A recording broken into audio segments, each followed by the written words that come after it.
Buenos días, primos. Hoy tenemos otra vez, de nuevo, a una persona a la que agradecemos enormemente haberle podido traer, que esté invitada. Gracias, Blanca, por contar con esta persona. Se trata de Óscar Tarruella.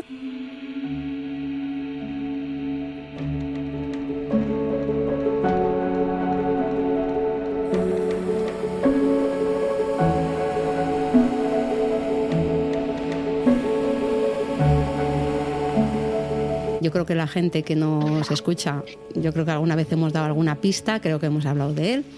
Y tenemos que agradecerle muchísimo que nos haya hecho este hueco, porque sabemos que tiene una agenda súper apretada desde hace un tiempo bastante amplio, con toda la experiencia que tiene en casos que, Óscar, hola, antes de nada, que estoy hablando de ti y no te hemos dicho ni hola. Hola, Óscar. Hola, muy buenos días, familia. Al final me parece maravilloso vuestro podcast, porque las familias al final os convertís en las verdaderas investigadoras de casos no resueltos. Bueno, pero déjame, por favor, que tengamos un poco el esto de presentarte, porque sí, hombre. No, porque lo digo por la importancia que tienen las familias. Al final es con quienes tengo la comunicación. Y eso es fantástico. Vale, pues gracias, pero las gracias te las damos nosotras, o sea, nosotros que participes, ¿no? Porque en este momento, bueno, y antes te conocemos de antes, pero lo cierto es que yo creo que el tema de haber, por ejemplo, sacado el libro Diario de un agente de homicidios, pues si estabas de antes en la palestra, te ha puesto mucho más en la palestra, ¿no? Además, yo creo que trabajas unos casos que en este caso, valga la redundancia, son mediáticos. Supongo que también estás trabajando muchísimos casos que no son tan mediáticos y sobre los que tienes muchas cosas que contar. Pero ciertamente la gente, o yo que sé, la mayoría de la gente, supongo que estos casos los conoce y que das una versión muy alternativa o muy diferente a la que estamos acostumbrados a escuchar. Tenemos el libro, por supuesto, como no, y además lo tenemos subrayado, revisado, repintado y todo lo que hace falta. Entonces te hemos escuchado en un montón de podcasts, porque queríamos saber un poco, pues eso, porque también nosotras oímos podcasts de pues un poco en la misma línea, a ver cómo son, etcétera. Y estás invitado en un montón de ellos, con lo cual muchísimas gracias por participar en este humilde podcast que hacemos la familia. Y nada, y a partir de aquí, pues eso. A mí me gustaría que Blanca comenzara un poco diciéndote algo, porque es ella un poco la que contacta contigo y la que la que te invita y la que nos ha permitido que contemos contigo. Bueno, nada, Óscar, como dice mi prima, muchísimas gracias por atendernos y te dejamos hablar. Mira, Óscar, sinceramente estamos un poco nerviosas. Yo sí, por lo menos. ¿Qué va? Sí. Pero primero, encima, soy también del norte, como vosotras. ¿Eres de Guernica? Sí. Nací en Guernica. Naciste en Guernica, efectivamente. Eso es. Es que yo creo que eres vasco de nacimiento, pero catalán de adopción, podemos decir. No, o sea, mi padre, que era un empresario catalán, bueno, mi apellido ya se nota, ¿no? Que es súper catalán, ¿no? Por parte de mi padre vienen todos los orígenes de Cataluña y por parte de madre de Peñíscola. Mira. Y mi padre fue un gran empresario del mundo textil, en aquellos, ya sabéis, ¿no? Que en Cataluña el fuerte era el mundo textil. Y le fundó una primera empresa en Montblanc, ahí donde nació mi hermana, que es cerca de Tarragona. Y luego le fue también que con uno de los socios de la fábrica de Tarragona montaron una en Guernica, porque en aquel momento mi padre pues diseñó un polo que era el que finalmente llevarían los pelotaris vascos, el de Guernica, ¿os acordáis? Con el árbol y los lobos. Sí. Con los lobos que llevan unos carneros, ¿no? Unos corderos en la boca. Ese polo lo diseñó mi padre. Entonces, finalmente se convirtió en el digamos, el vestuario oficial de los pelotaris vascos de Guernica. Pues para que te hagas una idea, había un pelotari muy famoso que se llamaba Berincúa, familiar nuestro. que luego se fue a Miami, sí. De cesta. De hecho mi padre exportaba a Miami precisamente por eso, porque estaban ahí los pelotaris vascos. Pues un pelotari que en aquella época era, llevaba un casco con una estrella roja. Sí, casco blanco con estrella roja. Era familiar nuestro, mi madre, nuestras madres se apellidan Berincúa y son de Berriatúa, de al lado de un pueblo de Keitio. Sí. Mira qué casualidades. ¿Os imagináis que a lo mejor se conocían casualmente con mi padre y igual, el socio? Sí, porque no. Tú ya sabes que el socio se llamaba, que por eso yo me llamo Óscar, porque vivía en Puerta con Puerta, se llamaba Óscar Elguezábal, también murió. Mira, Elguezábal. Elguzábal, sí, en Bilbao desde luego tiendas de tela y así también ha sido. Sí. Tejidos Elguzábal. Sí. Bueno, en fin, sí, vamos a ir a lo nuestro. Pues ahí fueran los orígenes de... Por eso también cuando me llamo Blanca... A ver, que yo me siento absolutamente, siempre empatizo con las familias y más cuando quedan, como es lógico, porque sois en realidad ya las verdaderas víctimas. O sea, la persona fallecida deja de ser víctima porque ya no lo es. Las víctimas verdaderas sois vosotros y vosotras los familiares. Entonces, a mí siempre desde pequeñito, tal como me ha educado mi madre, siempre he tenido...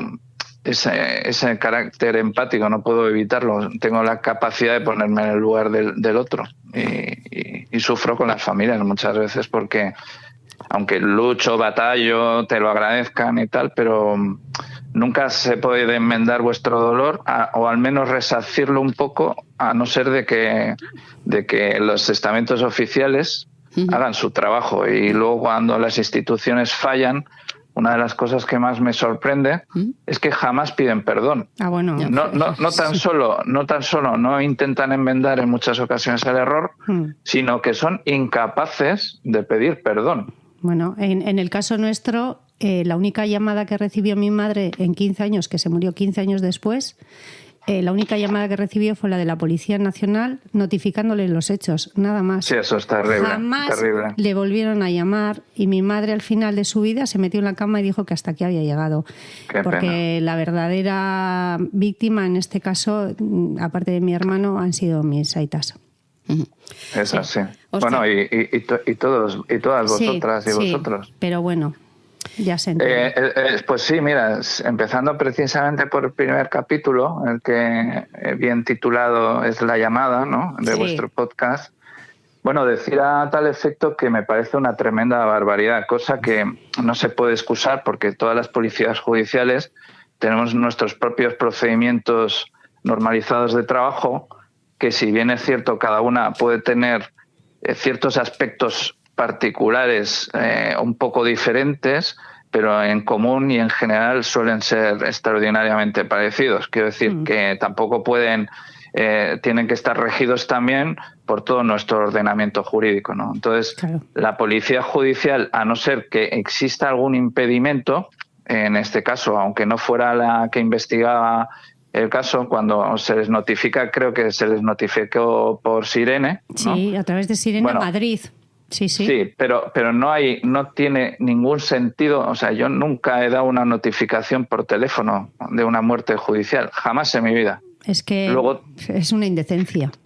No, es que además es faltar al protocolo de la policía judicial. O sea, eso no tiene ningún tipo de sentido. Luego, por otro lado, y no se puede hablar a veces, cuando hablamos me acuerdo de que en muchos foros y conferencias me decía alguno intentaba así como salvar la situación y decirme, ya Óscar, pero es que en aquellos años, digo, ¿pero qué coño dices? Pero si yo soy policía desde el 92 y esto siempre ha sido así, desde que yo entré en la policía. O sea, ¿qué decís? Bueno, ya me gano siempre bastonazos, ¿no?, de diferentes instituciones por decir simplemente lo que es ajustado a derecho. Pero obviamente no pueden hacer nada contra mí porque la propia jurisdicción, la propia legislación y tal está bien definida, ¿no? Yeah. Y luego el tema de la comunicación ya queda claro que fue una burrada enorme. Y segundo, para mí un detalle, porque tengo aquí la libretita mía, que siempre me gusta hacer las anotaciones. Otro detalle importante para mí es por mucho que dijeran que llevaban una fotocopia del DNI, que es algo absolutamente increíble, inconcebible, sí, ¿no? Por la situación de haber estado el cuerpo sumergido y tal, me parece increíble que sin tener un cuerpo identificado se atrevan a llamar a la familia, ¿vale? Sin haber hecho su trabajo de identificación previo. Sí. En este sentido, como mucho, se puede uno acercar al domicilio de la familia y con mucho tacto, con mucho cariño decir, oiga, han encontrado un cuerpo, no quiere decir que sea el de su hijo, pero como tenemos una base de datos que hay que ver y hay que comprobar, primero con necrorreseña, que es como se debía hacer. Haber hecho, sí. Y después también pues puede ser a nivel odontológico, o sea, hay una serie de formas de identificar bien establecidas de hace muchísimos años, ¿no? Por policía científica, y no dar por hecho que era vuestro hermano, vuestro primo. Quiero decir, imaginemos un caso hipotético, que obviamente no tiene por qué ser así, pero ¿y si hubiera sido otra persona y se le pone la documentación Eso es lo que yo decía. de tu hermano en un bolsillo? Sí, ¿Cómo se puede determinar si ellos mismos reconocen en un inicio que es una persona no identificada? Sí. O sea, ¿cómo se puede permitir decirle a una familia, oiga, pues ha aparecido el cuerpo?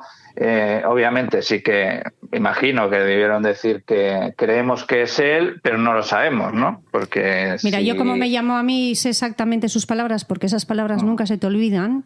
A mí lo que me dijeron, eres la hermana de Miguel Ángel, acabamos de llamar a tu madre y se ha puesto nerviosa y nos ha dicho que te llamemos, y es que ha aparecido un cadáver flotando en aguas de Estocolmo en avanzado estado de descomposición y llevaba la fotocopia de tu hermano, por lo tanto puede ser tu hermano.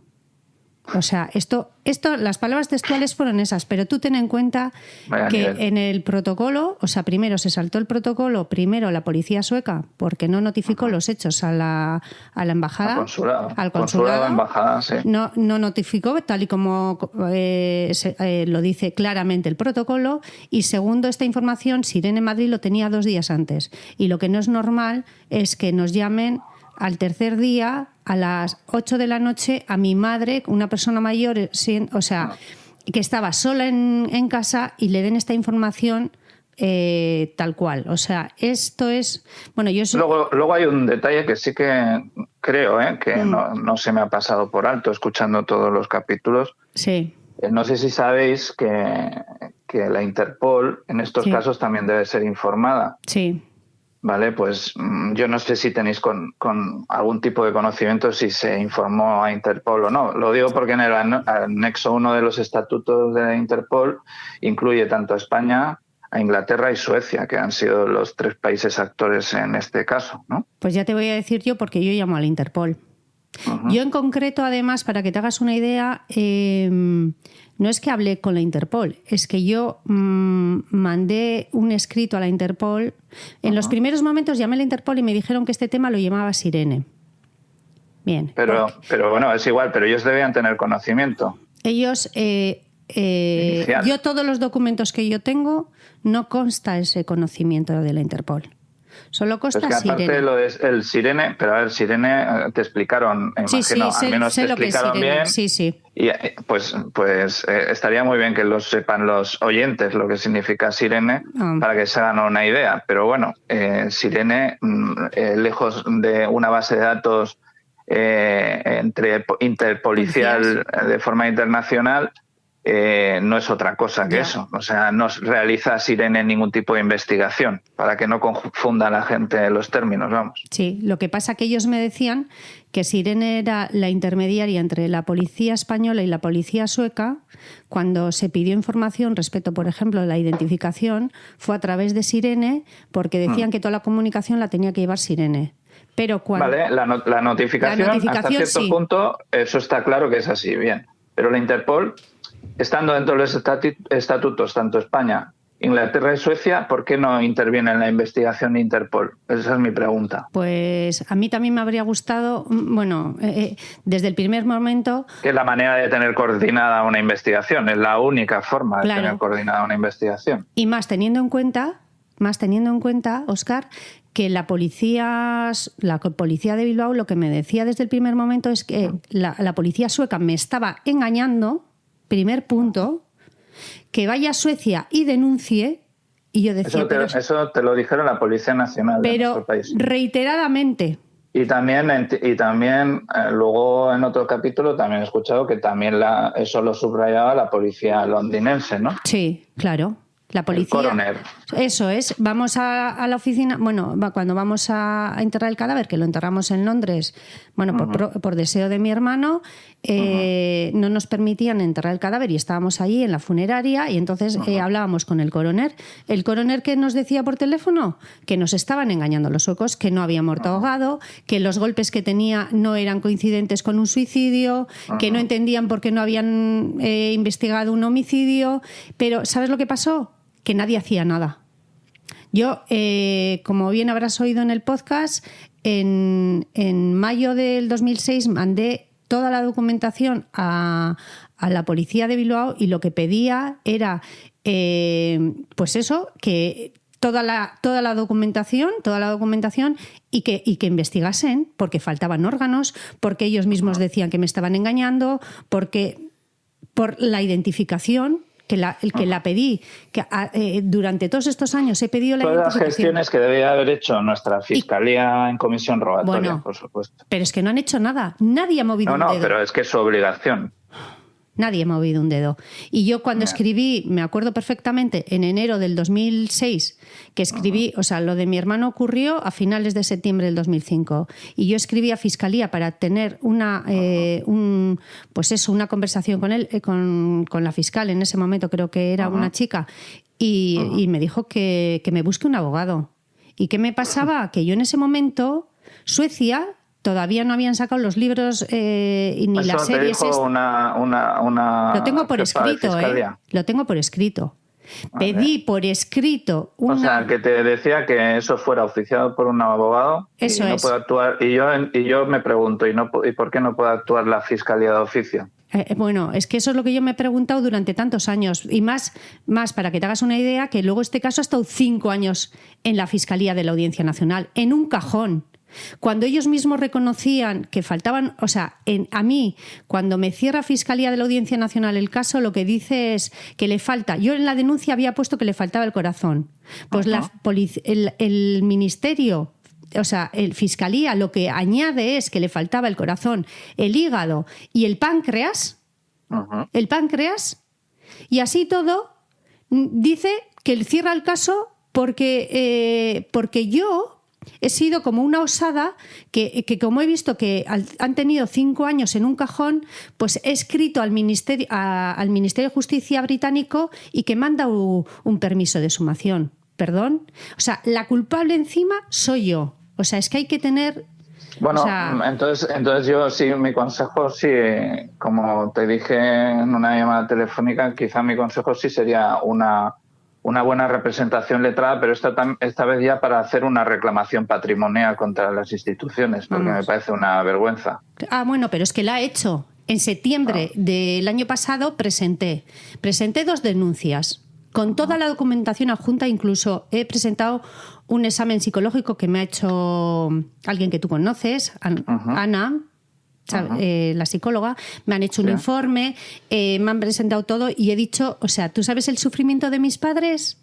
El sufrimiento eso no que se yo puede he tenido, cuantificar, vamos, porque en la vida. Porque como tú bien dices, que hablas en el capítulo 4 de la familia de Mario Biondo, hablas de ataques y calumnias hacia esta familia, pues en este caso yo he recibido ataques, calumnias, he oído... insinuaciones, como mi hermano tenía esquizofrenia, es, bueno, ¿tú también tienes esquizofrenia? Me han amenazado, no amenazas de estas, ya sabes cómo es la administración, no son amenazas directas, pero son amenazas veladas. Como digas algo que no puedas probar documentalmente, prepárate que no haces con tu casa. Como tienes 3 hijos, ¿qué tal? ¿Perdón?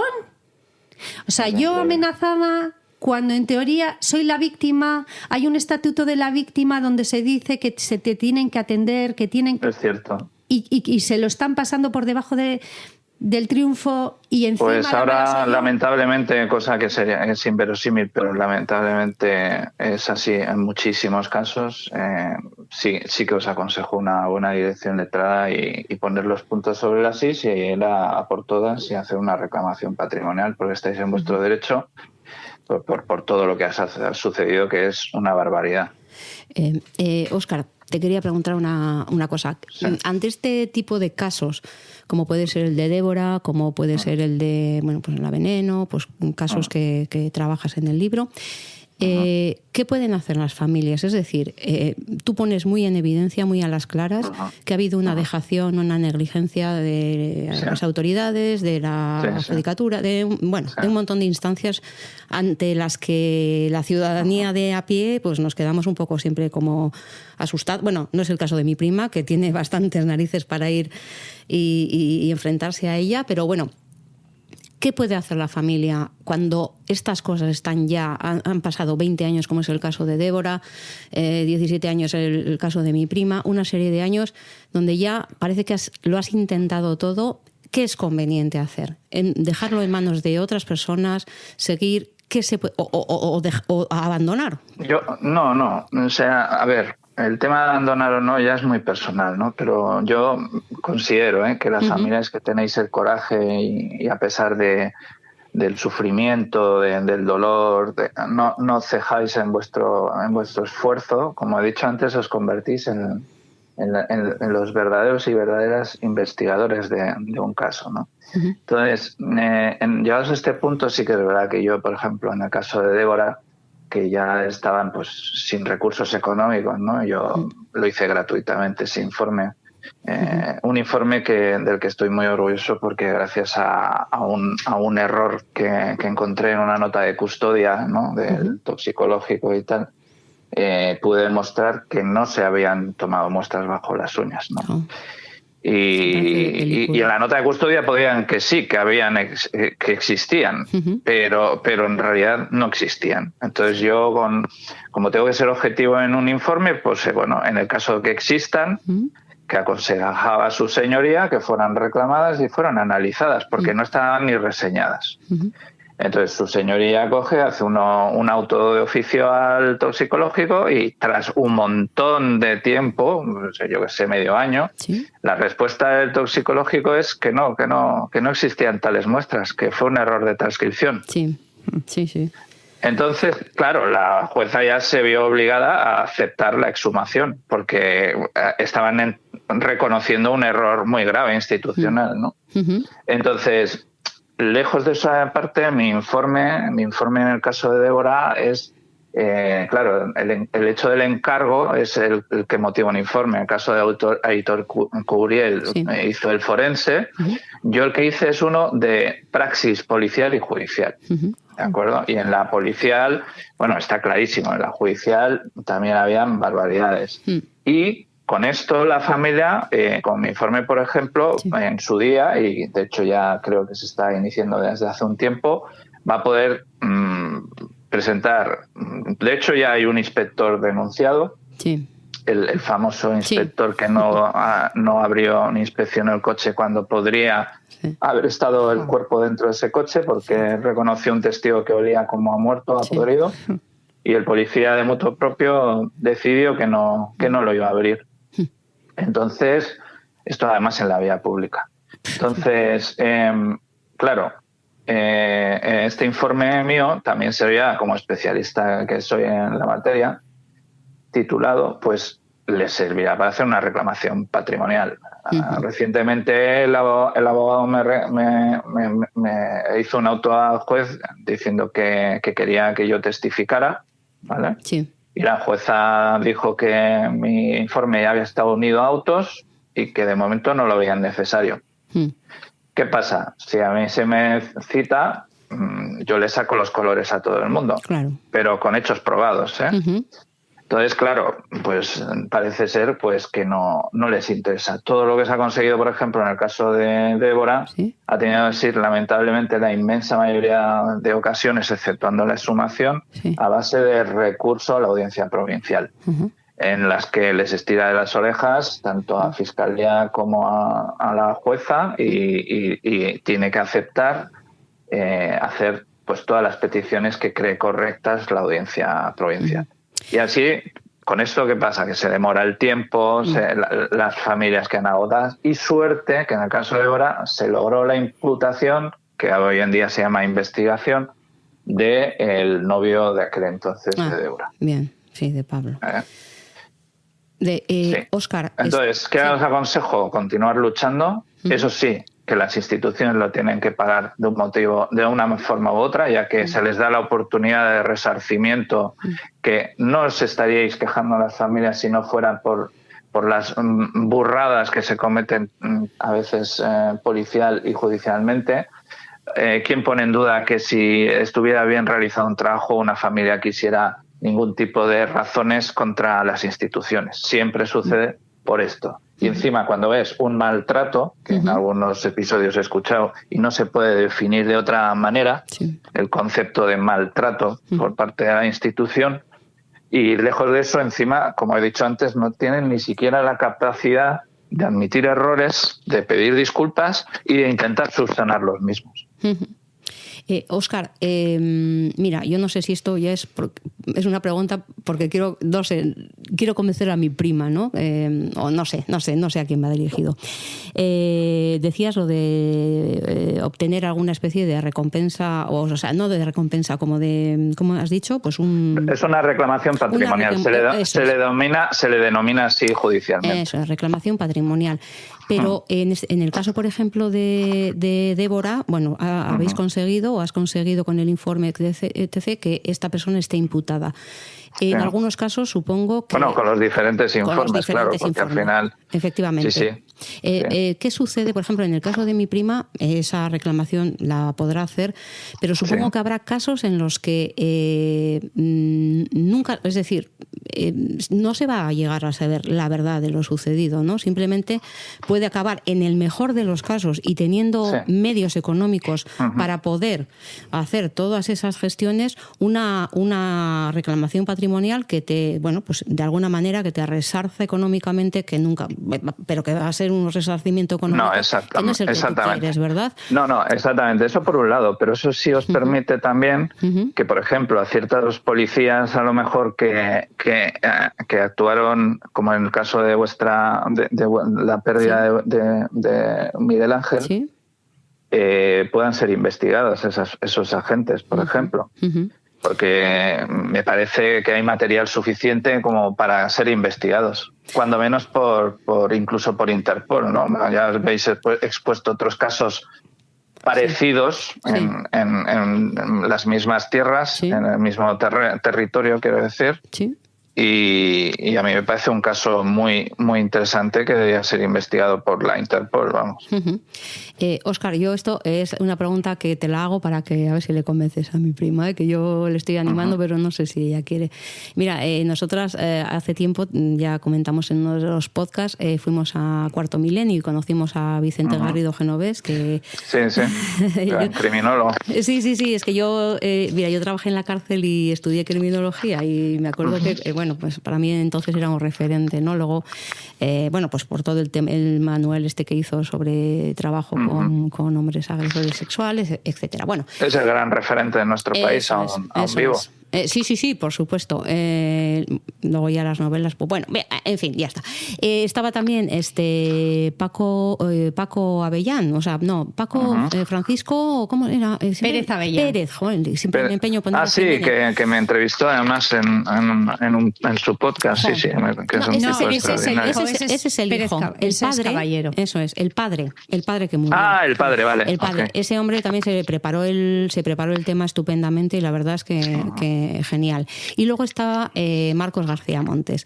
Y la verdad es que Marcos García Montes pues es una persona que también le conocemos mucho, porque además es afable, es cercano y luego además mediáticamente se le conoce.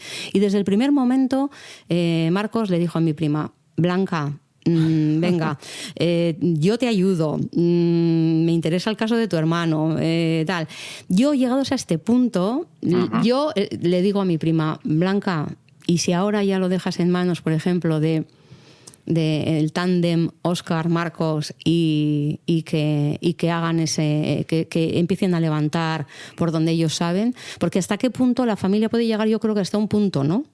Pero luego bueno, yo ahora como estoy de regreso en la policía, a mí no me lo permitirían, ¿de acuerdo? Pero yo creo que Marcos, que además ha trabajado muchos años con un gran investigador privado, muy amigo mío, que además ha sido miembro de la Guardia Civil muchísimos años, y un gran investigador, tanto a todos los niveles, hace trabajos internacionales. Yo creo que podrían ser un tándem brutal. Pero ya Marcos de por sí lo que podría conseguir es mucho. Quiero decir, todas estas barbaridades que no se han respondido, podría obviamente obligar a que esto sí que sea perseguida la causa de una manera eficiente, no como hasta ahora. ¿Sabes lo que pasa? Mira, yo... no sé, mi hermano Fernando siempre me dice que yo de pequeña siempre he sido justiciera, ¿no? Entonces, me parece un poco indigno, así como te digo, o sea, yo voy, el otro día que estaba hablando en donde yo compro habitualmente, estaba el que fue jefe forense del País Vasco, bueno, de Vizcaya. Es que le dije, es que me parece vergonzoso que yo desde el primer momento haya recurrido, haya dicho, he ido a todos los sitios, a Europa, al Parlamento Europeo, al Ministerio de Interior, al Ministerio de Asuntos Exteriores, tal. O sea, me parece un poco indigno, le dije, que me maten a mi hermano, le quiten los órganos y encima tengo que contratar un abogado, tengo que... no sé cómo explicarte. ¿Por qué quiero? No, lo comprendo perfectamente porque por la muerte de mi hermano. No, claro que no. Es que no debería ser así. ¿Por qué he tenido que hacer yo la exhumación? Entiéndeme. A ver, si tienes toda la razón, es que no debería ser así. Pero mira en el caso de Débora, suerte que encontró a Ramón Amoedo y a su hermano. Sí. Pero sobre todo Ramón. Que además se implicó de tal forma, dijo, mira, yo si algún día hay una reclamación patrimonial, pues ya me pagaréis, pero este caso, siendo gallego y siendo además un tío con valor y vehemente, dijo yo, vamos, él es el que se presentó a la familia como voluntario para hacerlo, y si algún día pues se podía pagar, pues ya te digo, pues para eso digo que puede servir a veces una reclamación patrimonial, ¿no? Para pagar posteriormente a según qué profesionales que puedan participar y en un momento... Pero lamentablemente, aunque tienes toda la razón, que tendrían que ser las propias instituciones públicas las que se encargaran, hay casos determinados como el de tu hermano y el de otros muchos que también veis en mi libro, que no es así. Y es una pena y tienes toda la razón, pero es que a veces, ¿qué queréis conseguir? Si se quiere conseguir al final hacer justicia, ostras, a veces se necesitan profesionales que conocen todos los entresijos, ¿sabes? De cómo entrar en la brecha institucional. Sí, yo lo entiendo perfectamente, pero ¿sabes lo que pasa? Que vivimos en un Estado de Derecho. Si yo ahora... o sea, lo que me fastidia es entrar en ese juego que tienen montado, que yo el otro día he estado en el Ministerio de Interior, ¿no? En el Centro Nacional de Desaparecidos. Entonces te hablan del Estatuto de la Víctima y luego, es más, se está queriendo implantar el Estatuto del Desaparecido.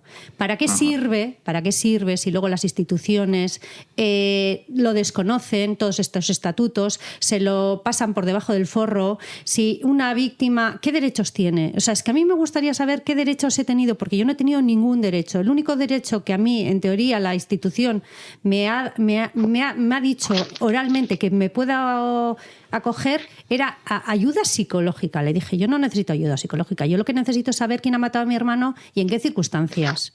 Todo lo demás es tontería y el día que se resuelva eso yo tendré una actitud normal.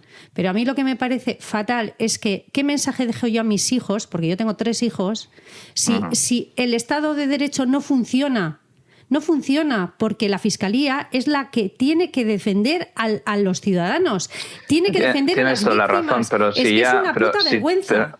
Pero si sientes que está bloqueado el caso de tu hermano, como es el caso, yo creo que te vendría muy bien la ayuda de profesionales que saben desbloquear los casos. Es que en mi caso, en concreto, te voy a decir una cosa, ocurrió en Suecia, pero los que lo han bloqueado son las administraciones públicas, tanto españolas como vascas. Entonces, a mí que alguien me explique qué hay detrás del caso de mi hermano para que se hayan tomado tantos, no sé, es que no entiendo.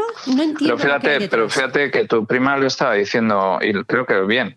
O sea, no es incompatible tu lucha por saber por qué las instituciones no han hecho su trabajo debidamente con que haya una investigación en paralelo, ya que no se ha querido realizar por parte de profesionales. Y entonces tú puedes algún día, si Dios quiere, poder no solo quejarte con motivo quejarte ya te puedes quejar y es obvio, pero poder demostrar con pruebas qué es todo lo que no ha hecho y luego, por supuesto, cuando yo hablo de una reclamación patrimonial, no solo una cuestión económica, también es una reclamación de responsabilidades por parte de las instituciones. Eso. O sea, que es cuando se puede enmendar y poner en su sitio a las instituciones cuando no han realizado bien su trabajo. No sé si me explico. Esa, para mí, es la vía que yo aconsejo. Y eso no es incompatible con lo que tú estás diciendo, que tienes toda la razón. Y luego, si os parece, yo tengo aquí en la libreta varias cosas apuntadas que sí que me gustaría preguntaros algunas y otras aclararlas si podéis o si queréis. Vamos. Sí, pregunta.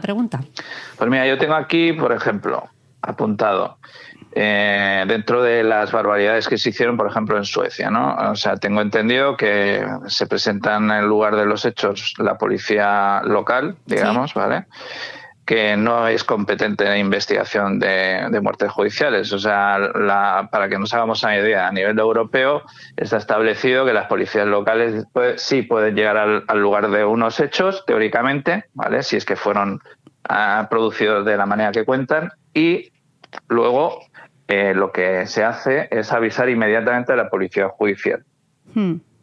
¿Eso se hizo así? No. Vale. No, es más, te voy a decir, en este caso, además, luego la respuesta de la policía sueca es contradictoria, porque en un momento dice que en el lugar de donde apareció el cadáver los policías creyeron que no había delito, y al de un mes dice que los policías en ese momento no sabían si había delito.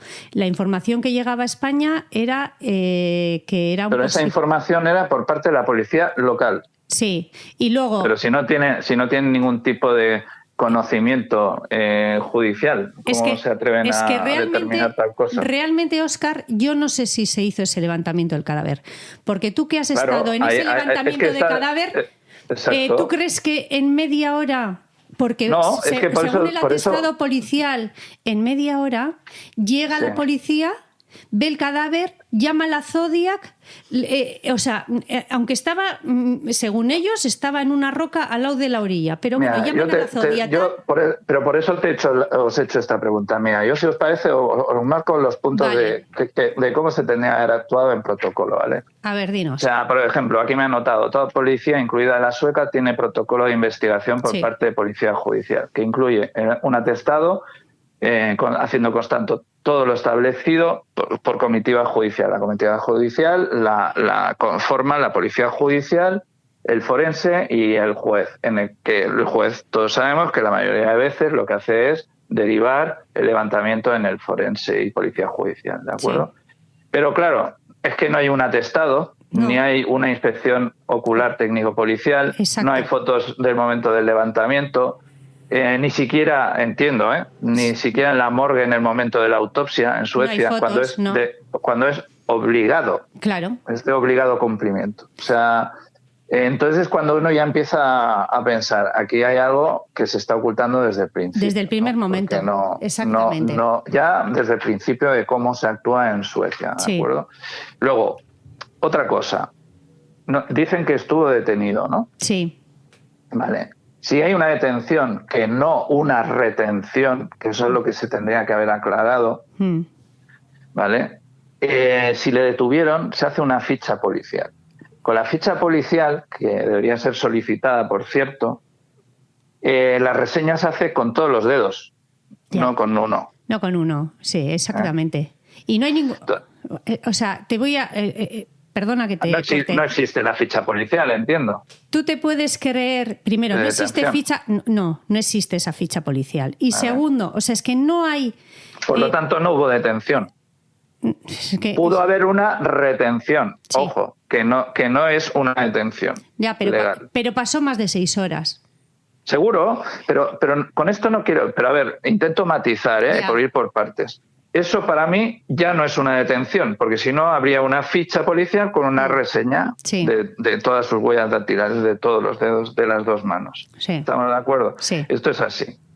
Luego, pasamos a la fotocopia del DNI en contra del bolsillo. Bueno, eso es increíble e inverosímil. Claro. Mi pregunta es, ¿el DNI, el no caducado, tu hermano tenía renovado el DNI? Sí, ¿o no? Pero no existe, o sea, yo no sé dónde está porque no ha aparecido nunca. Donde él estuvo viviendo en diferentes sitios, se hizo una búsqueda, se entró en esos domicilios, en algún... Nada. En nada. Vale, entonces... Queda prácticamente entendido y sí que en aquellos tiempos es posible que el DNI ya caducado era seguramente el único que tenía en la base de datos la Policía Nacional, es el que envió a un caducado, digamos, por fax, ¿no? Eso es lo que entiendo. Yo no lo creo porque en la ficha policial ponía que había sido renovado, o sea, en la ficha policial donde aparece la foto y la huella, dice que fue renovado 2 años antes en la comisaría de Bilbao. Entonces me parece increíble que no tenga que, o sea, es que no... ¿Y os consta que fue renovado por vuestro hermano en Bilbao? Pero no es que nos consta, es que hay un documento que lo acredita, que es donde aparece su foto, en la fecha que fue renovado, en dónde fue renovado. No, por situarme yo, porque como tu hermano era viajero y esto, entonces vino a Bilbao, hizo la renovación. Exactamente, sin ningún tipo de problema. Vale. Sí que es verdad, sí que existe la posibilidad remota por aquella época de que no subieran la copia actualizada. Esto te lo digo porque sucede más de una vez que intentan localizar, por ejemplo, a personas para notificaciones a través, en vez de la documentación del INE o del padrón, muchas veces la policía tira del domicilio que consta en la ficha policial, que en muchas ocasiones, no digo el caso de tu hermano, pero en muchas ocasiones no es la correcta. ¿Sabes lo que pasa? Que yo tenía en ese momento una persona que trabajaba en donde se expiden los carnets de identidad. Uh-huh. Y me dijo que no es que tendrían copias, que no tenían ninguna copia del DNI. Que en ese momento... Entonces, ¿y vosotros no habéis tenido acceso a ese fax entonces? Sí. Nosotros tuvimos el fax que se envía y eso está demostrado que sí, que sale un fax desde aquí a Suecia, ¿no? Eso es. Vale. Eso según los suecos. Los españoles te mandan sin la fotocopia. Entonces, claro, aquí hay una contradicción entre unos y otros. Pero claro, hay una contradicción. Hay una contradicción clara, pero lo que sí que sabemos es que ese ese fax sí se envió. Existe, claro, ese burofax, para que te hagas una idea, no sé si nos has oído en el podcast. Lo digo por hacer suposiciones. Sí. Entonces la policía sueca sí pudo imprimir esa fotocopia del DNI caducado. Claro, el problema es que aquí la policía sueca adjunta esa fotocopia, que incluso en mejores condiciones que la que se encontró, y en cambio la policía española no. O sea, manda el fax sin esa copia. Entonces, ¿quién de los dos dice la verdad? Pero estamos seguros de que manda el fax sin esa copia la policía. Claro, no lo sabemos. Porque yo lo he preguntado al Ministerio de Interior, como en 6 ocasiones. Lo he preguntado en el Centro Nacional de Desaparecidos, lo he preguntado incluso al ministro de Interior, y todavía estoy esperando una respuesta. ¿Sabes lo que te digo? Pero vamos a ver, pero entonces ¿cómo va a haber una copia en el bolsillo, además en perfectas condiciones, porque mi hermano, cuando el cuerpo ha estado sumergido? Mira, yo te voy a decir una cosa, cada uno conocemos a nuestro familiar, y mi hermano tenía un cinturón que tenía un compartimento y llevaba a mi hermano todo en carteras, pero era una persona súper, metódica, era súper ordenada. Y entonces, ¿dónde está en su cartera, con sus teléfonos, con sus cosas? O sea, en teoría no aparece nada de eso, su cartera. ¿Y mi hermano dónde llevaba esa fotocopia? Mira, como era la fotocopia era por delante y por detrás, que mi hermano lo habría hecho por delante y por detrás, lo habría plastificado si habría sido mi hermano. Entonces, si dicen que llevaba pantalones de tergal, de estos de traje, esa medida no entra en los laterales. Y el bolsillo de atrás, si tenía un bolsillo pequeño como llevan, tampoco. O sea, es que empezando que esa fotocopia es imposible que estuviese en el pantalón de mi hermano, y simplemente es que eso es otra mentira. Es que la policía sueca, como no ha dicho una verdad, pero lo que yo no entiendo es... Pero no solo la policía, ya como bien indicáis, la forense, bueno, la forense es otra. No puede argumentar una causa de muerte indeterminada y, por otro lado, contradecirse y decir que probablemente ha sido lanzándose desde un puente o algo similar. No, es que, mira, tú que eres de... Pero mi pregunta es, no tenemos fotos forenses en Suecia, no. ¿Y de UK por qué no las tenemos? Porque el cuerpo en Londres también está. Sí. ¿Y se hace un examen del mismo? Pues tampoco. ¿Y por qué no? Pregunto. Esto ha sido la leche. Aquí nada. No, claro, a ver, me parece muy... Imagínate, ostras, os están diciendo desde Londres que los suecos no han realizado su trabajo y que os están mintiendo. Sí. Vale, muy bien. Tienen una información, por lo que sea, porque han hecho un examen post-mortem, ¿vale?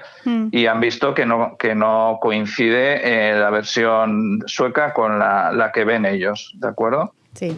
¿No se realizó un atestado, un informe de con ese examen post-mortem en Londres? Pues mira, te voy a explicar. Yo al cabo de unos meses lo que recibí, o sea, en Londres es todos los cadáveres que llegan a Londres y que han sido muerte violenta, se les hace un examen post-mortem. O sea, eso es por ley. Bien. Entonces, se le hace un examen post-mortem y entonces, ¿qué pasa? Que se abre una investigación. Sí, entonces, que en ese caso he escuchado de 6 meses, pero en el examen post-mortem siempre se realiza un examen, hay un reportaje fotográfico. Pues yo he pedido toda la documentación a Londres y no me la han dado, pero es que cuando yo pedí a la Fiscalía de Bilbao toda la documentación que existe del caso, te voy a decir que no hay una fotografía, de nada. Pero por eso hago énfasis, ¿vale? Sí. Tenemos claro que los suecos, que luego hablaremos, algo ocultan y además algo bastante oscuro porque no hay forma de argumentar lo que ellos argumentan. Luego, entre otras cosas, porque no cumplen con su obligación, que es establecer un protocolo de policía judicial y de comitiva judicial. Pero luego ya nos vamos a UK, a Londres, en el que parece bien, que parece que os dan ciertas esperanzas diciendo, oye, mira, y no coincide con lo que os han dicho, pero luego, claro, ese examen post-mortem, lo que yo no entiendo es por qué no está acompañado del reportaje fotográfico. ¿Qué han alegado para no incluirlo? No lo entiendo. No han alegado nada. Es más, luego cuando se cierra la investigación, el coroner, en este caso de Westminster, que es una zona de Londres, hace, junto con el funcionario, hay un reportaje, ¿no? Entonces hace una serie de preguntas al funcionario, que el funcionario era el que hablaba con nosotros, ¿bien? Sí. Entonces lo que dice es eso es como si fuese un tipo de juicio, vamos a suponer, o sea, es en una administración del Ministerio de Justicia, ¿no? Entonces, una experiencia judicial. Sí. ¿Qué pasa? Que ahí tenían que haber avisado a la familia. ¿Avisan a la familia? Hombre, claro.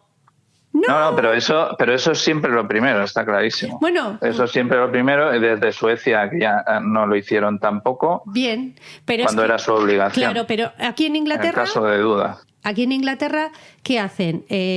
¿Nos llaman cuando se cierra el caso? No. ¿Qué dice qué le pregunta insistentemente el coroner al funcionario? Pero la familia, sabiendo esto, acepta que este caso. ¿pero está segura la familia que acepta todo esto? Y el funcionario el que le dice, sí, señor.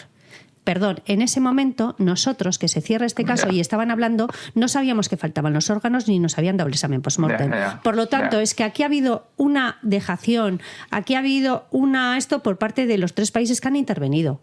Entonces, ¿qué quieres que te diga? Tantos malos son los suecos como los ingleses, como los españoles. O sea, es que, claro, luego ¿qué pasa? Tremendo. ¿Qué pasa? Que cuando yo digo todo esto, parece que estoy haciendo que ha habido una conspiración contra mí. Bueno, en realidad no pasa solo en tu caso, Blanca. Fíjate en el caso de Biondo. Claro. A la madre y al padre los han intentado desprestigiar una y mil veces. De conversiones conspiranoicas y tal, cuando al final un juez italiano en Palermo nos ha dado la razón. Pero ¿sabes la diferencia entre el caso de Biondo y el mío? ¿Sabes qué? Que España, que no hay un... Dime. Que a ellos le apoyó la Fiscalía italiana. Cierto. Mira, el chico que murió en Barcelona y que le falta el corazón, que es de Ucrania, me parece, sí, la Fiscalía ucraniana lleva pidiendo 3 años el corazón a Cataluña. ¿Sabes lo que te digo? Y en cambio, en mi caso, cuando es algo, vamos, que yo no soy experta, pero yo con los años me he hecho experta y te puedo decir todas las irregularidades que ha habido. Lamentablemente las familias os convertís en los verdaderos expertos. Sí, pero ¿qué ha hecho la justicia española? ¿Qué ha hecho la justicia española? Paralizar todo y darme por saco. Y culpabilizarme a mí de todo. Y aun sabiendo que todo esto está fatal, porque a mí en los despachos todo lo que me han dicho, ha habido tráfico de órganos, no te preocupes, tu hermano no sufrió porque en el último momento le dieron una inyección. Pero ¿estamos todos locos o qué pasa? O sea, que yo tengo mala leche. Yo lo que no sé es cómo no he cogido un micrófono o he hecho alguna avería. Porque es que lo que no se puede hacer es lo que han hecho, porque no hemos tenido ningún apoyo. Habrías estado en tu derecho. Es legítimo grabar una conversación en la que tú figuras como interlocutora, o sea que no es ilegítimo. Pero bueno, mira, yo tengo más preguntas. Mira, ¿de dónde sale la versión de tirarse a un barco? ¿Quién estipula esa versión tan absurda? Bueno, eso... es la forense, porque cuando fueron mis primos, en concreto fue Eli, que está aquí conmigo, el policía, bueno, tú que conoces un poco el mar, ¿no? Entonces era como más bien no era mar, es como una bahía, es como quieto y tal, pero la corriente iba de arriba a abajo, ¿vale? Entonces hablamos de mar salada, ¿eh? No sí, mar dulce. Es mar salada porque lo probamos. Es agua salada, no es agua dulce. Eso es, agua salada, bien. Vale. Entonces vamos a suponer... No, es importante, ¿eh? Porque los fenómenos cadavéricos varían mucho, ¿eh? Sí. Y cuando fui con mi hija le digo, vamos a probar cómo es el agua, si es dulce o salada. Bien, pues estaba el cadáver en medio, ¿no? Entonces, el barco estaba a la izquierda y el puente a la derecha. Las corrientes iban de izquierda a derecha, por lo tanto, si se habría tirado del puente, tal y como dijo el policía, a mis primos habría ido para el otro lado. Claro. Bien, pero claro, la forense, que dice que ella se excusa con que esa información es de la policía, bien, dice no solo que vino en un barco, porque allí en esa zona llegan muchos barcos de Tallinn, de muchos sitios, pero no, ella dice en concreto que mi hermano venía de Finlandia, o sea, ya... Pero es imposible que pueda determinar eso, aunque lo hiciera, o sea, hablo ahora a nivel jurídico, porque tan siquiera estuvo en el momento del levantamiento. No, y otra ni ella ni otro forense de la zona. Pero entonces, ¿cómo pueden establecer esa estupidez? Vale, pero para que tú veas el ridículo que es, cuando yo voy en 2017 a la Comisaría Central de Policía de Estocolmo, que me recibe el jefe de la comisaría, me dice que a ver de dónde ha sacado la forense eso, porque hubo un barco que murieron un montón de personas y desde entonces se hace registro de todos. Y me dice, el investigador que llevó el caso vio un billete o vio algo, investigó algo, le digo, ¿qué va? Si no hizo nada. Entonces va y cuando me da la denuncia... La propia comisaría que decía que mi hermano estaba muerto me da una denuncia donde consta. La hermana del desaparecido dice, y va el policía, el jefe de la comisaría, y me pregunta que a ver cuándo es la última vez que vimos a mi hermano. perdona, es que es impresionante. Oye, una pregunta, ¿a día de hoy tenéis la identificación por ADN? Bueno, a día de hoy nos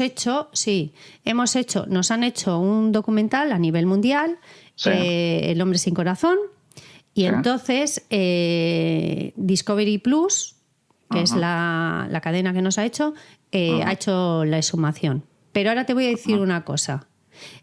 A mis padres les hicieron las pruebas de ADN el 29 de septiembre del 2005. 8 meses después, la policía española las mandó a Suecia, cuando ya el cadáver estaba enterrado en Londres. Bien, pues porque la policía sueca tuvo a bien mandarme el resultado de las pruebas de ADN de mis padres. Porque a mí, ni la policía española, ni Fiscalía de España, ni nadie me ha dado esa información o la resolución, o sea, de las pruebas de ADN de mis padres para cotejarlas con el cadáver. ¿En qué fecha se extrajo esas muestras a tus padres? A mis padres les hicieron las pruebas de ADN. ¿El año, eh? Sí, en 2005. 2005, vale. Al día siguiente, o sea, nos llamaron el día 28 y al día siguiente a la tarde pone, además consta en el documento, que se hace porque la policía sueca dice que no se puede determinar la identificación por huellas dactilares. Y otra de las cosas que me gustaría por el estado del cuerpo, pero claro, sí, eso me parece inconcebible, porque ya en esas fechas existen, la policía tenemos varias técnicas para recuperar las huellas levantando el tejido epiletal superficial se consigue acceder a las huellas, y hay otros métodos también que se utilizan una serie de componentes químicos. Entonces yo no entiendo que argumentaran que no se podía hacer cuando se ha hecho, incluso en catástrofes muy graves, la identificación de todos los muertos. De todas maneras, yo me he leído el protocolo europeo, y es que cuando aparece un cadáver sin identificar, el cual no puede ser identificado debido al agarrado a un avanzado estado de descomposición, en el lugar de los hechos se toman las huellas dactilares.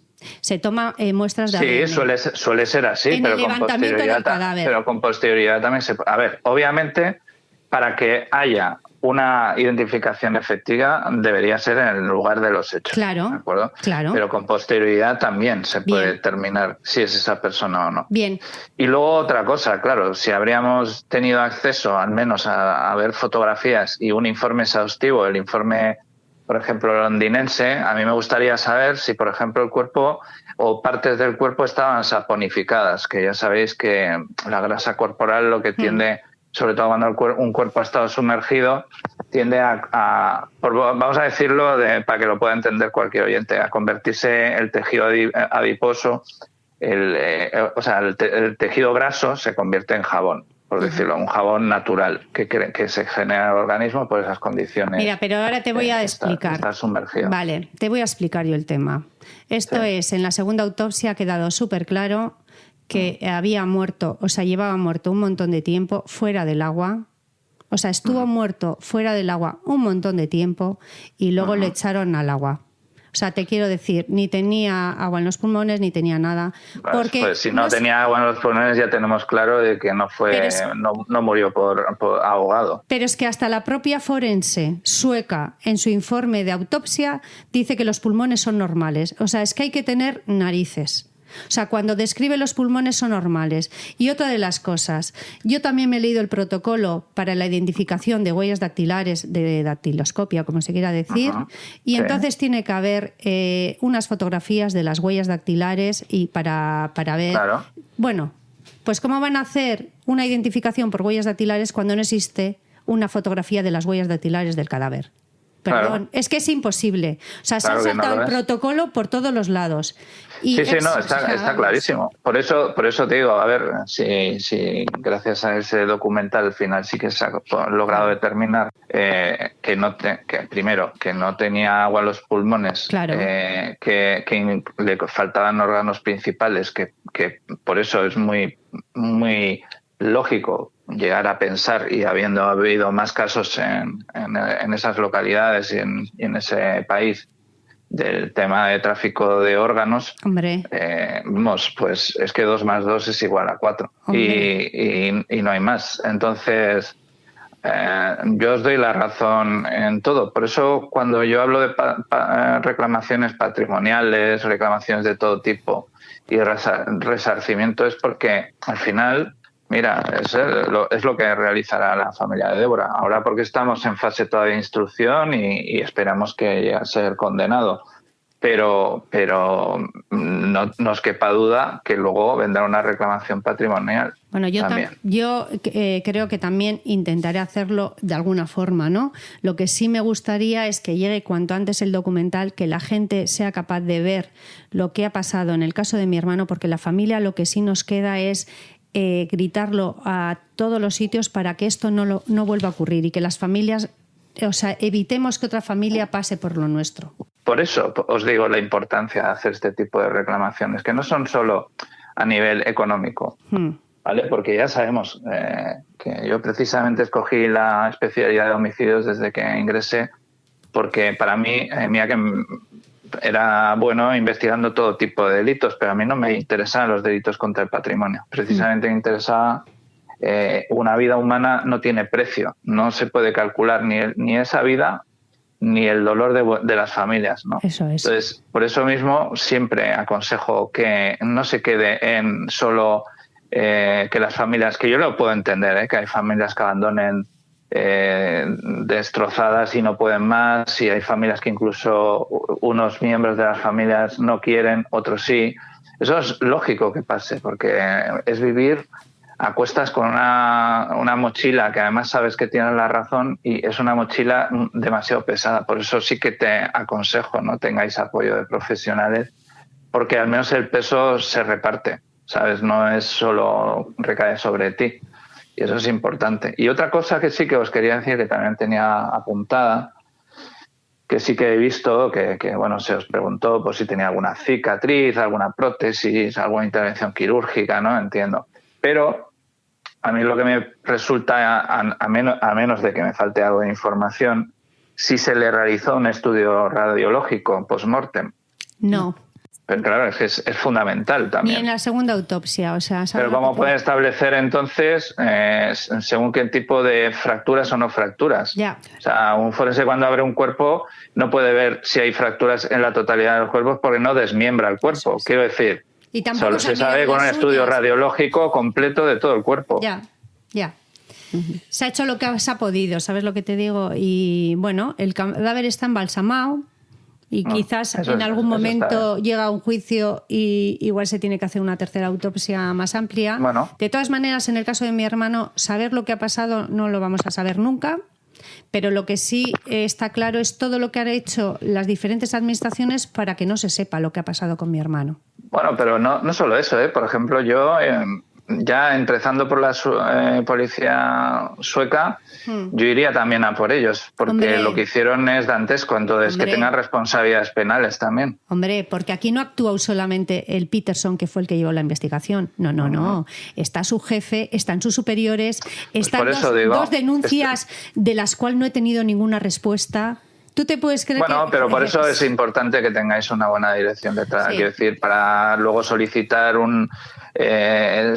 por ejemplo, un impulso procesal, sí. para muchas cosas, ¿no? Entonces, yo creo que tú has hecho de todo y más, porque igual que la familia de Débora, o sea, que como bien has dicho, os convertéis en especialistas, pero, por ejemplo, la familia de Débora, hoy en día no tendríamos sentado como imputado al novio de Débora, sino habría sido por la dirección letrada, por Ramón, en este caso. Eso es. Mira, Óscar, a mí mi prima me va a matar seguramente luego, pero es que yo creo que yo creo que tienes toda la razón. Mira, mi prima, yo creo que ha hecho, como tú bien dices, todo lo que ha podido y más, y más, y más. Yo creo que tiene un sentido de la justicia y pues eso, que bueno, pues que a estas alturas parece que no está pudiendo hacer un duelo con que las cosas no son como deberían ser. Es que es imposible que pueda hacerlo hasta que... Eso es. Entonces, es imposible. Pero para eso también igual tiene que pensar en que, fíjate, yo creo que toda tu intervención, aparte de ser una muestra de cómo actúa un buen profesional y un buen criminólogo y además una buena persona, poniéndote en el punto de vista de las personas, bueno, pues de la víctima, yo creo que le has dado una serie de pistas que provienen de unos conocimientos, de una experiencia, de un saber manejarse en las instituciones, pues que no tiene la familia, que en este caso no tenemos.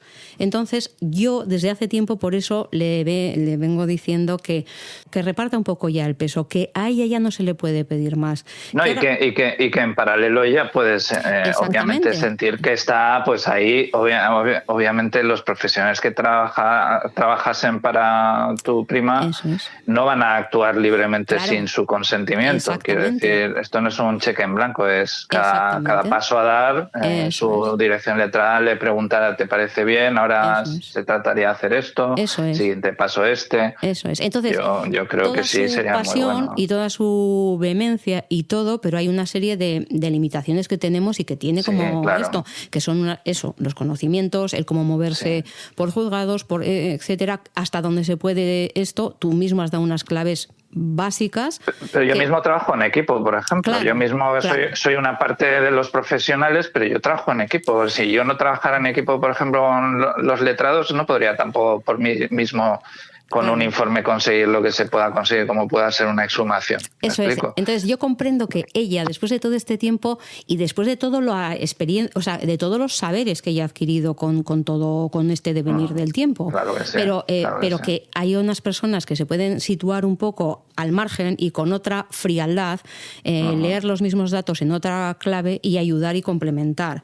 Entonces, como mínimo con una objetividad absoluta que es admirable, que muchas veces la familia parece que no tengan objetividad y sí la tienen, porque si no la tuvieran, o sea, no estarían reclamando cosas tan lógicas, ¿no? O sea, y tan básicas dentro de un sistema de derecho, ¿no? Entonces, yo sí que creo que le aconsejas bien a tu prima. Yo me empatizo mucho con ella, porque también creo que ya lo habéis ido viendo, no solo en mis intervenciones, también tengo un carácter muy vehemente. A veces, bueno, hasta Andrés Guerra, como pone en mi libro, lo vivió en directo en un plató, que yo llevo un aguijón de un escorpión aquí en la muñeca muy visible para acordarme de cuando me pongo excesivamente vehemente.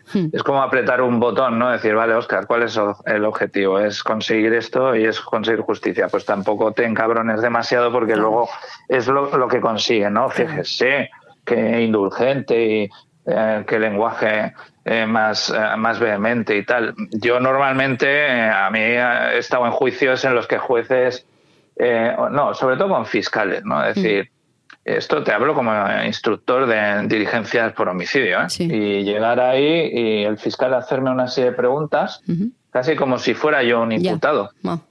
Y yo decirle, sin mirarle al fiscal, le digo, su señoría, ¿podría usted preguntarle o recordarme en calidad de que estoy testificando en este juicio? Y el fiscal rojo como diciendo, ¿qué quiere decir? De, hombre, es que usted me está interrogando como si fuera yo el imputado de la causa. ¿Pero qué representa esto? Y entonces ya el tío quedarse así como... Pero claro, es que lo que no puedo hacer es que nosotros los ciudadanos, me incluyo como ciudadano, yo que soy funcionario, por ejemplo, también de policía, todo el poder que se nos es otorgado, por decirlo de alguna manera, es para estar al servicio del ciudadano, no al revés. Entonces es algo que se tienen que grabar a fuego, porque hay veces que sí es cierto, también os tengo que decir que no solo hay también policías no solo de gran nivel profesional, también fiscales, también jueces, pero lo que no podemos consentir es endiosamientos de ningún tipo. Eso es. Sí. Óscar, y también yo creo que lo que es meritorio es que lleves tanto tiempo en la policía y sigas todavía, sigas todavía, quiero decir, que es lo que corresponde. Bueno, estuve un tiempo fuera, cuando estuve haciendo de perito judicial, estuve en excedencia unos cuantos años. Que también viene y luego, luego regresé. Porque si no, también vemos pues eso, ¿no? El burnout, la gente que al final acaba un poco como viviendo cosas tan impactantes que no puede tampoco gestionar todo lo emocional que viene, ¿no? Entonces, Óscar, bueno, pues yo espero que mi prima escuche la entrevista unas cuantas veces, que vea todo esto, que se deje seducir un poco por Marcos, por su esto, que bueno, pues que se... Marcos es una muy buena alternativa, que se acompañe. Y es un luchador y a su edad y por todo lo que también...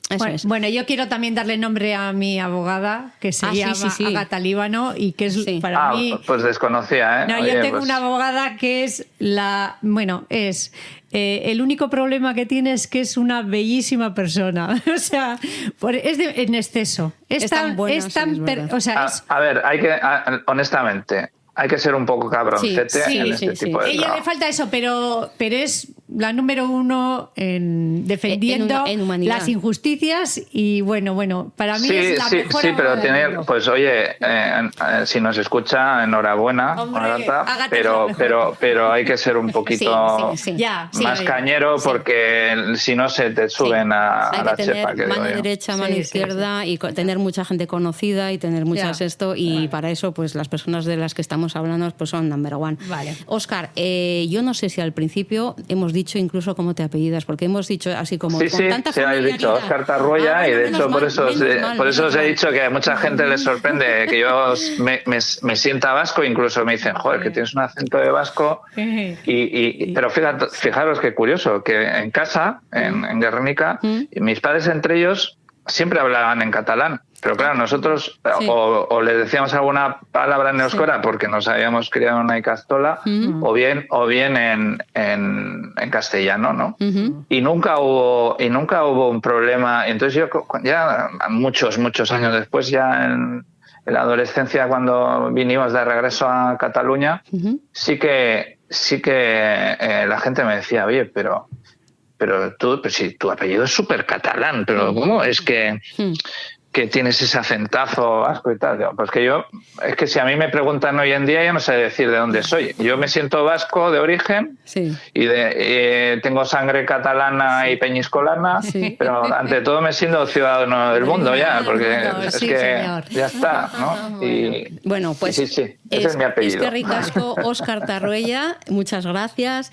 Queríamos también decir a la gente que está interesada que tiene un estupendo libro que hemos mencionado al principio, que volvemos a decir, es Diario de un agente de homicidios, está en la editorial Plaza y Janés y que merece la pena a todas las personas que nos gusta disfrutar del tema y además pues algo escrito por una persona que además tiene una visión crítica y que se agradece un montón. Pues eso, es que ricasco, Óscar.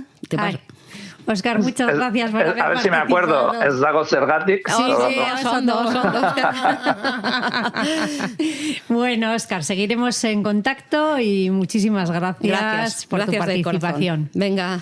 A vosotras. Gracias, agur. Ay, agur.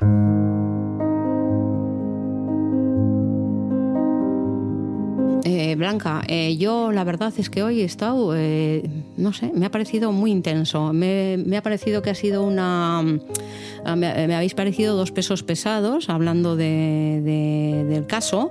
Me ha parecido muy complementario en los dos discursos. Me ha parecido que también las preguntas que ha formulado Óscar han sido muy clave.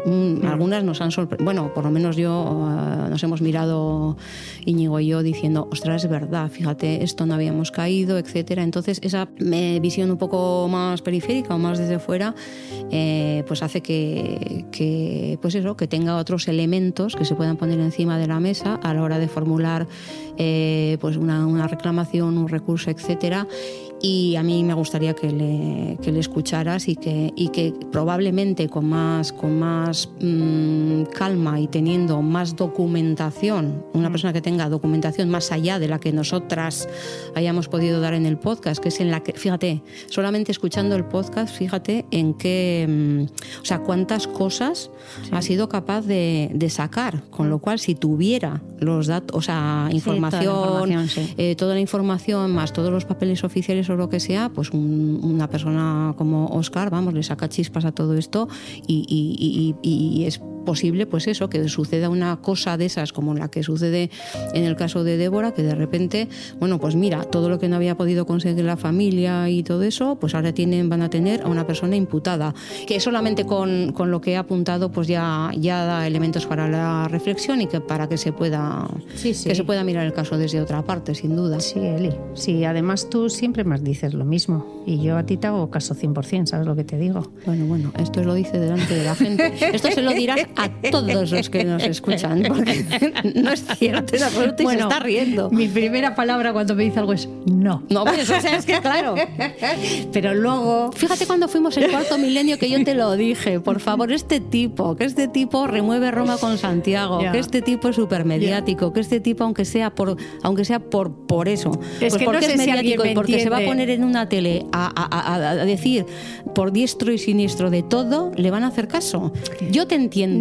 No creo que la gente igual no me entiende que yo estoy haciendo algo y creo que es por justicia, o sea... Claro que hombre, pero por supuesto que te entiende toda la gente y pensamos, y todo el mundo creo que te decimos y toda la familia entiende que es que ninguno probablemente hubiéramos sido capaces de llegar hasta donde tú has llegado, pero es que ahora te hace falta esa parte de la que unos conocimientos y unas habilidades de las que no dispones porque no tienes esa formación, ni más ni menos. Es como si yo me pongo ahora a regentar un restaurante. Pues no tengo ni idea de cocinar, no sé qué, tendré que valerme de personas que sí sepan. Entonces, a mí me parece que ahora ya, habiendo admitido que la justicia no es justa, que no funciona como quisiéramos, que hay cosas que no funcionan bien, que en el caso de tu hermano se han hecho las cosas horriblemente mal por parte de España, de Suecia, de no sé qué, que lo has intentado todo y más. Es el momento de... El problema, Eli, es que yo cuando cierro los ojos y cuando estoy hablando de todo esto veo a mi hermano.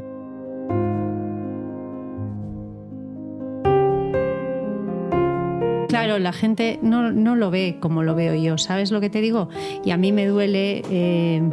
No estás dejando a tu hermano en manos de nadie, Blanca. Ya, pero pienso que mi padre, o sea, me decía que yo era la que estaba defendiendo a mi hermano, que nadie lo iba a hacer mejor. Mi madre era de la misma opinión y siento como que si eso no sé cómo explicarte. Sí. Bueno, pues es que yo creo que es una parte emocional que tiene que ver, pues eso, con el duelo y con el pensar que porque te ayudan otras personas, tú estás haciendo menos por tu hermano, y yo creo que es todo lo contrario, es pensar que somos finitos, que no sabemos de todo. Pero así lo siento, Eli. Es que es... Pues igual, vale. Es la diferencia. Es que a mí cuando hablamos del levantamiento del cadáver, yo cierro los ojos y yo le veo a mi hermano tirado. ¿Sabes lo que te digo? Y cuando hablamos de muchas cosas, es que es diferente. Pero ¿cómo te sentirías, Blanca, si consiguieras que el Peterson, el otro y el de Maroto, se pusieran colorados, tuvieran que pedirte perdón, tuvieran que pues ir a testificar? A mí me habría gustado, Eli, que le habrían dicho eso a mis padres. ¿Sabes lo que te digo? Pero ¿cuántas veces he pedido yo algo gobierno vasco una llamada a mis padres? Pero que tú no has podido porque no sabes moverte en esos entresijos. Y para eso hace falta, como dice este hombre, ser cabrón. No te enfades conmigo. No ya sabes que no. Vale, esto bien, pues la próxima vez nos vamos a hablar del otro día fuiste a Madrid, escuchaste los Centro datos, Nacional de Nacional de Desaparecidos, sí. Has traído unas estadísticas, traes muchos comentarios, vamos a hablar de eso y en un momento dado, ¿por qué no? Podemos hablar sobre el duelo que supone todo esto, es decir, qué procesos emocionales tienen que ver con que tú sientas de alguna manera que traicionas a tu hermano y a tu familia, dejándote ayudar por otras personas, si quieres, si os apetece. Vale. Entonces, pues nos vemos en breve. Vale. ¿Vale? Venga, un saludo. Es que recasco, Eli. A ti, agur. Agur.